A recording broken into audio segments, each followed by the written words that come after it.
بسم اللہ الرحمن الرحیم الحمد للہ رب العالمین وصلی اللہ وسلم علی نبینا و مولانا محمد وعلی آلہ و صحابتہ اجمعین اما بعد۔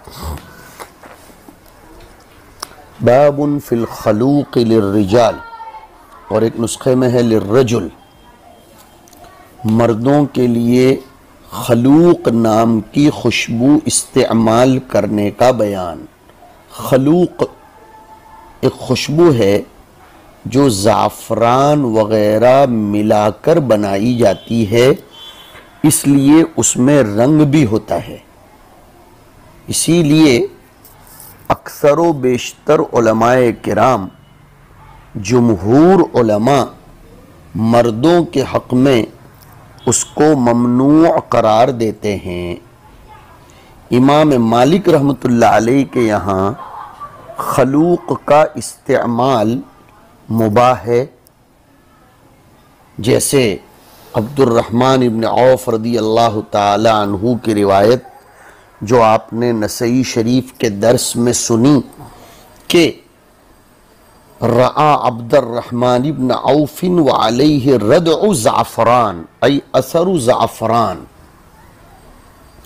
اب دیکھیے، روایت ہے موسیٰ ابن اسماعیل کے حوالے سے اور جاری عن عمار ابن یاسر رضی اللہ عنہ قال قدمت على اہلی لیلا وقد تشققت یدای فخلقونی بالزعفران فغدوت على النبی صلی اللہ علیہ وسلم فسلمت علیہ فلم يرد علی ولم يرحب بی وقال اذهب فاغسل هذا عنك فذهبت فغسلته ثم جئت وقد بقي علي منه ردع فسلمت فلم يرد علي ولم يرحب بي وقال اذهب فاغسل هذا عنك فذهبت فغسلته ثم جئت فسلمت عليه فرد علي فرحب بي وقال ان الملائكة لا تحضر جنازة الكافر بخير ولا المتضمخ بالزعفران ولا الجنب ورخص للجنب اذا نام او اکل او شرب ان يتوضأ۔ حضرت عمار ابن یاسر رضی اللہ تعالیٰ عنہ اپنا واقعہ سناتے ہیں کہ میں رات کو اپنے گھر پہنچا تو چونکہ دن بھر میں نے محنت کی تھی، سردی کا دور تھا، میرے ہاتھ پھٹ گئے تھے۔ درمیان میں کہتا چلوں کہ مدینہ منورہ کی سردی عام طور پر ہاتھ پیر کو پھاڑ دیتی ہے، جس کا تجربہ ہمیں بھی ہے زمانہ طالب علمی کا۔ سوکھی سردی وہاں ہوتی ہے۔ سردی کی دو قسمیں ہیں، ایک تر سردی اور ایک خشک سردی۔ تو مدینہ منورہ کی سردی بہت زبردست اور خطرناک ہوتی ہے۔ حضرت عمار ابن یاسر فرماتے ہیں کہ میرے ہاتھ پھٹ گئے تھے، تشققت یدایا، تو میرے گھر کے لوگوں نے میرے ہاتھوں پر خلوق یعنی زعفران ملی ہوئی خوشبو دواءً و علاجاً لگا دی۔ وہ میرے ہاتھ پر رات کو لگا دی تھی، تو ظاہر بات ہے ایسی چیزیں جو جڑی بوٹیوں یا ہربل کے قبیل کی ہوں جلدی ختم نہیں ہوتی، اس کے آثار جلدی جاتے نہیں۔ تو صبح جب میں حضور اکرم علیہ السلام کی خدمت میں پہنچا، میں نے سلام عرض کیا، تو چونکہ کپڑوں پر بدن پر زعفرانی رنگ نظر آ رہا تھا، تو حضور نے اظہار ناراضگی کے لیے میرے سلام کا جواب نہیں دیا۔ ہاں، وَلَمْ يُرَحِبْ بِي، اور نہ مجھے مرحبا کہا۔ یہ حضور کی تربیت کا ایک انداز تھا، اور آپ نے پھر فرما بھی دیا کہ جاؤ اس کو دھو لو۔ ایسا نہیں ہے کہ حضور دل میں لے کر بیٹھے رہے، کچھ بتایا ہی نہیں کہ وجہ ناراضگی کیا ہے۔ جی ہاں، حضور نے جو بات تھی صاف فرما دی۔ میں تو فوراً گیا، مطلب میں نے کوئی دلیل نہیں دی، میں اس کو دھو کر آیا، سلام کر کے بیٹھنے لگا، تو اس وقت بھی حضور نے سلام کا جواب نہیں دیا۔ اس لیے کہ ابھی بھی اس خلوق زعفران سے مرکب خوشبو کا اثر باقی تھا، اور پھر حضور نے فرمایا جاؤ اور اس کو دھو کر آؤ۔ میں گیا، دھو کر پھر آیا۔ اس وقت آپ نے میرے سلام کا جواب عنایت فرمایا، مرحبا بھی ارشاد فرمایا، اور پھر تربیتاً اور تشریعاً یہ بات ارشاد فرمائی کہ بے شک ملائکہ رحمت خیر کے ساتھ، بھلائی کے ساتھ، دعاؤں کے ساتھ نہ تو کافر کے جنازے میں شریک ہوتے ہیں اور نہ ہی زعفران کی خوشبو لگانے والے کے قریب ہوتے ہیں، اور نہ ہی جنوبی کے پاس ملائکہ رحمت کسی خیر کو لے کر آتے ہیں۔ حضور اکرم صلی اللہ علیہ وسلم نے صاف بات ارشاد فرمائی کہ ملائکہ لا تحضر جنازت الکافر بخیر یعنی لا یبشرون جنازت الکافر برحمت اللہ و بفضلہ بل یوعدونہ بالعذاب الشدید والہوان، العیاذ باللہ، کہ ملائکہ کافر کے جنازے کے پاس کوئی جنت وغیرہ کی خوشخبری دینے کو لے کر حاضر نہیں ہوتے، بلکہ اس کو عذاب شدید کی وعید سناتے ہیں۔ اور ایک قول یہ بھی ہے کہ بخیرین کی با ظرفیت یعنی فی کے معنی میں ہو، تو اب ترجمہ یہ ہوگا کہ ملائکہ کافر کے جنازے میں حاضر نہیں ہوتے مگر حصول شر میں اور نزول مصیبت میں۔ ہاں، اور فرمایا نہ ہی اس شخص پر، یہ ترجمۃ الباب اب آیا، اور نہ ہی ملائکہ حاضر ہوتے ہیں زعفران کی خوشبو لگانے والے کے پاس، اور نہ ہی جنوبی کے پاس۔ یہ المتضمخ بالزعفران اور الجنب ان دونوں کا عطف ہے جنازت الکافر پر۔ زعفران کی خوشبو لگانے والا اور جنوبی ان دونوں کے جنازے میں بھی ملائکہ رحمت لے کر حاضر نہیں ہوتے۔ ہاں، ان دونوں کا عطف جنازے پر ہو رہا ہے، یعنی زندہ آدمی اگر زعفران کی خوشبو لگائے تو اس کے پاس بھی وہ حاضر نہیں ہوتے۔ مرد اور عورت دونوں اگر سو جائیں، جنابت کے آثار ان پر باقی ہوں، تو پھر ان کو بھی یہ بات سمجھنا چاہیے کہ ملائکہ رحمت خیر کی بشارتیں لے کر حاضر نہیں ہوتے۔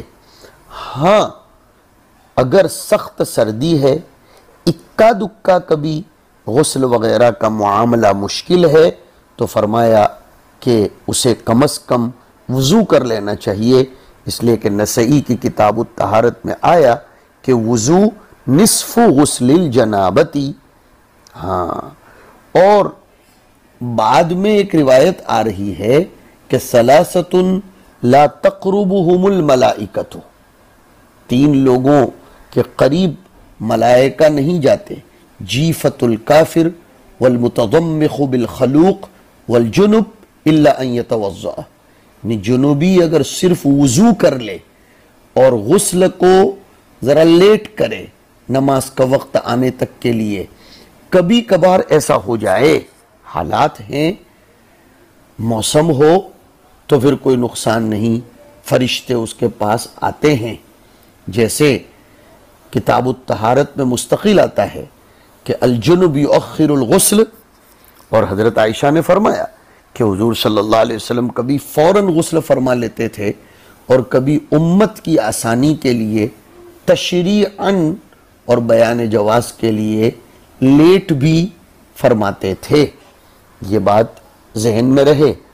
اصل تو یہاں یہ بتلانا ہے کہ وَلَلْمُتَضَمِّخ بِالزَّعْفَرَانِ۔ آگے روایت ہے نصر ابن علی کے حوالے سے ان عمارا قال تخلقت بهذه القصة والأول أتم بكثير فيه ذكر الغسل قال قلت لعمر وهم حرم قال لا القوم مقیمون، کہ وہ لوگ اگرچہ احرام میں نہیں تھے پھر بھی یہ بات کہی گئی۔ جی ہاں، والأول اتم بکثیر فی ذکر الغسل قال، قال یعنی قال ابن جریج، ابن جریج کہتے قلت لعمر، یعنی میں نے عمر ابن عطا سے یہ پوچھا، اکانت القصۃ وہم حرم، کہ یہ بات تب پیش آئی تھی، یعنی عمار اور ان کے گھرانے کے لوگ وہ اس وقت احرام کی حالت میں تھے تب یہ بات پیش آئی تھی حج یا عمرے کا؟ قال لا القوم مقیمون، یہ تو اس وقت کی بات ہے جبکہ مقیم تھے پھر بھی یہ فرمایا۔ پتہ چلا کہ مرد کے لیے تزمخ بالزعفران، زعفران کی خوشبو لگانے کی اس کو اجازت نہیں ہے۔ اس کے بعد کا ترجمۃ الباب ابھی آنے سے پہلے روایت پوری کر لیتے ہیں۔ زہیر ابن حرب الاسدی کی روایت ہے، عن الربیع ابن انس عن جدیہ قالا سمعنا ابا موسیٰ یقول قال رسول اللہ صلی اللہ علیہ وسلم لا يقبل اللہ صلاة رجل فی جسدہ شیء من خلوق۔ قال ابو داود جداہ زید و زیاد۔ اس کے بعد کی روایت ہے مسدد کے حوالے سے عن انس قال نہا رسول اللہ صلی اللہ علیہ وسلم عن التزعفر للرجال وقال عن اسماعیل ان یتزعفر الرجل۔ دیکھو اوپر کی روایت میں آیا اللہ ایسے آدمی کی نماز کو قبول نہیں فرماتے جس کے بدن پر خلوق اور زعفران کا کوئی حصہ ہو۔ خلوق وہ مرکب خوشبو ہوتی ہے، زعفران وغیرہ سے ملا کر بنائی جاتی ہے اور اس میں سرخی یا زردی غالب ہوتی ہے۔ اصل میں اس خوشبو سے اس لیے منع کیا گیا ہے کہ ابھی آپ نے گزشتہ کل کے سبق میں سنا تھا روایت کی روشنی میں کہ رنگ والی خوشبو یہ عورتوں کی خوشبو کہی جاتی ہے۔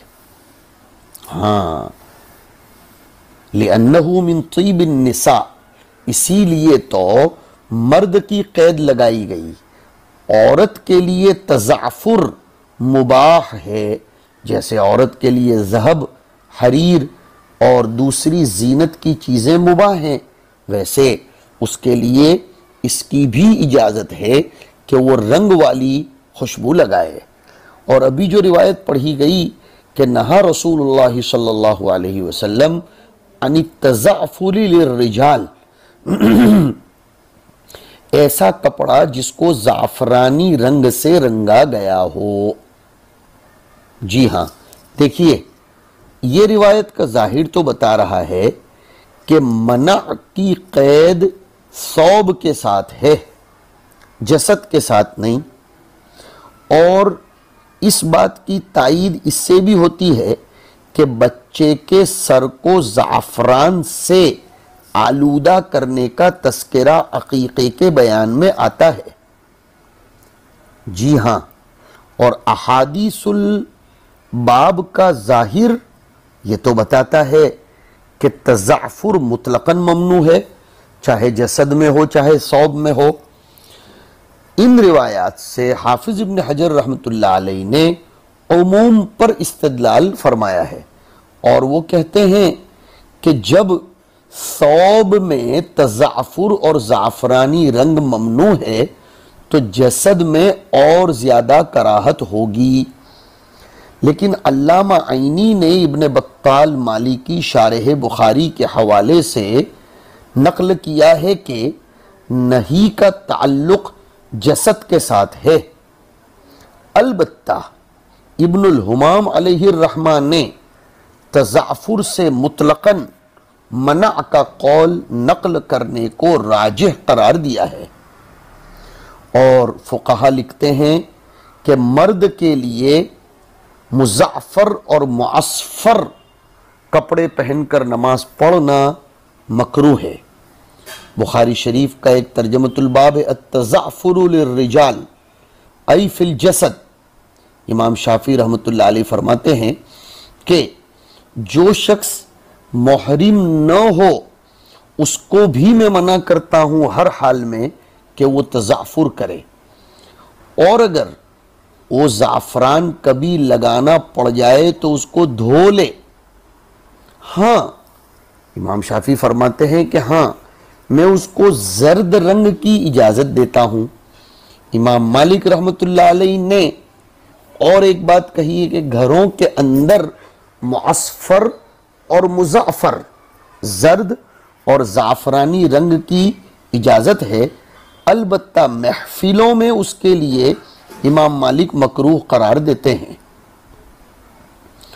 ایک قول یہ بھی ملتا ہے کہ امام مالک نے مزعفر کپڑا غیر محرم کے لیے مباح قرار دیا ہے، اور جہاں ممانعت آئی وہ محرم پر محمول کی گئی ہے کہ محرم کے لیے ممانعت ہے، ورنہ غیر محرم کے لیے اس کی اجازت ہے۔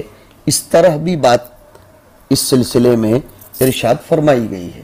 دیکھو اور ایک بات بھی سنو، جنوبی اگر صرف وضو کر لے اور غسل کو مؤخر کر دے نماز کے وقت تک کے لیے تو کبھی کبھار ایسا ہو جائے تو کوئی نقصان نہیں ہے، جیسے کہ میں نے آپ کو یہ بات سنائی۔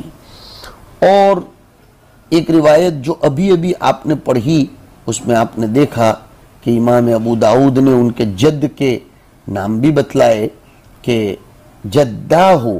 ہمارے کسی طالب علم کو شاید اعتراض ہو کہ دو نانا کیسے ہوئے، تو دو نانا ترجمہ نہیں ہوگا، دادا اور نانا سے روایت کرتے ہیں، تو ایک کا نام زید اور دوسرے کا نام زیاد ہے۔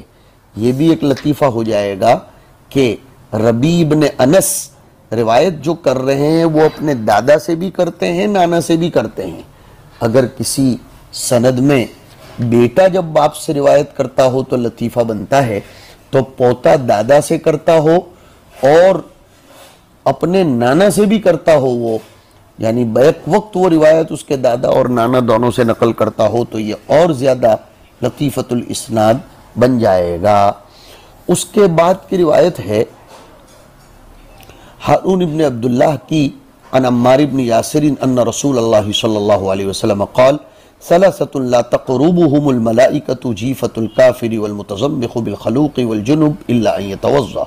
اس کے بعد ایوب ابن محمد الرقی کی روایت عن الولید ابن عقبة قال لما فتح نبی اللہ صلی اللہ علیہ وسلم مکة جعل اہل مکة یأتونه بصبیانهم فیدعو لهم بالبارکة ویمسح رؤوسهم قال فجیء بی الیہ وانا مخلق فلم یمسنی من اجل الخلوق۔ جب حضور اکرم صلی اللہ علیہ وسلم نے مکہ کو فتح فرمایا تو اہل مکہ اپنے بچوں کو لے کر آنے لگے، حضور ان کے لیے برکت کی دعا فرماتے تھے، ان کے سر پر ہاتھ پھیراتے تھے، مجھے پیش کیا گیا تو چونکہ میں نے خلوق لگایا تھا تو حضور نے مجھ کو مس نہیں فرمایا۔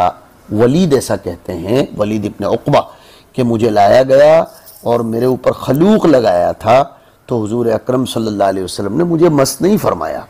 حضور نے اس لیے مس نہیں فرمایا کہ وہ خلوق تر ہو تو آپ کو اس بات کا اندیشہ ہوا کہ آپ کا دست مقدس متلطخ ہو جائے، خلوق آلودہ ہو جائے، یا تو آپ نے اس لیے مس نہیں فرمایا تاکہ اس کے والدین کی، ولید ابن عقبہ جو بچے تھے اس دور میں، ان کے والدین کی تربیت اور ان کا زجر ہو جائے۔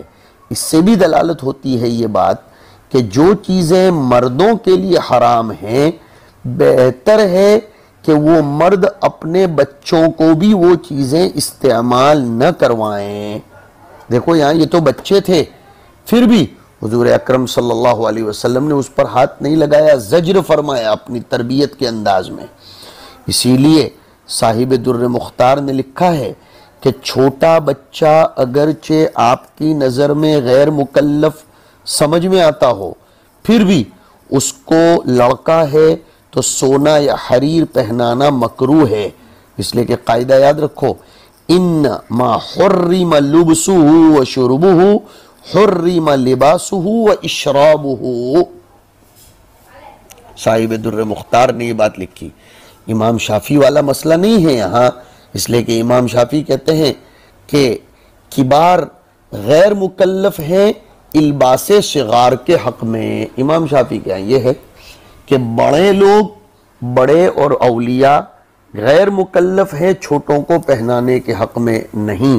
اس روایت سے پتہ چلتا ہے بڑوں کا یہ ذمہ بنتا ہے کہ وہ چھوٹوں کو بھی اس طرح نہ پہنائیں اور نہ استعمال کرائیں جیسے کہ خود کے لیے استعمال کرنے کے باب میں حضور اکرم صلی اللہ علیہ وسلم نے منع فرمایا ہے۔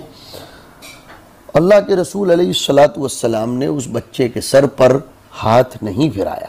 اس کے بعد کی روایت ہے عبید اللہ ابن عمر ابن میسرہ قال حدثنا حماد بن زید قال حدثنا سلم العلوی، سلم ابن قیس العلوی البصری ابن معین سے روایت ہے کہ وہ ضعیف ہیں۔ امام بخاری فرماتے ہیں کہ شعبہ نے سلم ابن قیس العلوی کے بارے میں کلام فرمایا ہے۔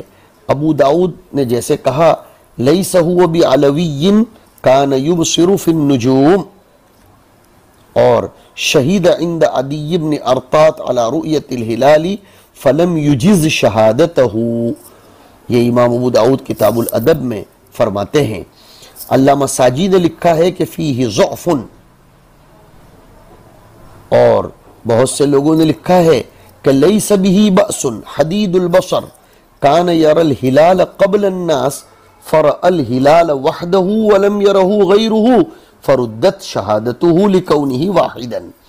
تو علوی حضرت علی کی طرف نسبت کرتے ہوئے علوی نہیں ہے، وہ فلکیات کے باب میں کچھ مہارت رکھتے تھے اس لیے ان کو علوی کہا جاتا ہے۔ وہ روایت کرتے ہیں انس بن مالک رضی اللہ عنہ ان رجلا دخل علی رسول اللہ صلی اللہ علیہ وسلم وعلیہ اثر صفرۃ وکان رسول اللہ صلی اللہ علیہ وسلم، آپ کا معمول تھا، طریقہ تھا، تربیت کا انداز تھا کہ قلما یواجہ رجلا فی وجہہ بشیء یکرہہ، کہ آپ بہت کم ایسا ہوتا تھا کہ براہ راست نظر ڈالتے تھے ایسے شخص کی جس پر آپ کوئی ناپسندیدہ چیز کو دیکھتے تھے۔ فلما خرج، چنانچہ جب وہ صاحب نکلے تو فرمایا قال لو امرتم هذا ان يغسل هذا عنہ، کتنا اچھا ہوتا اگر تم اس کو کہہ دیتے کہ وہ یہ اثر اپنے آپ سے دور کر دے اور اس کو دھو ڈالے۔ آپ شدت حیا، مکارم اخلاق شریفہ کی بنیاد پر براہ راست یہ بات ارشاد نہیں فرمائے بلکہ صحابہ کرام کو فرما دیا۔ وصلی اللہ علی النبی الکریم۔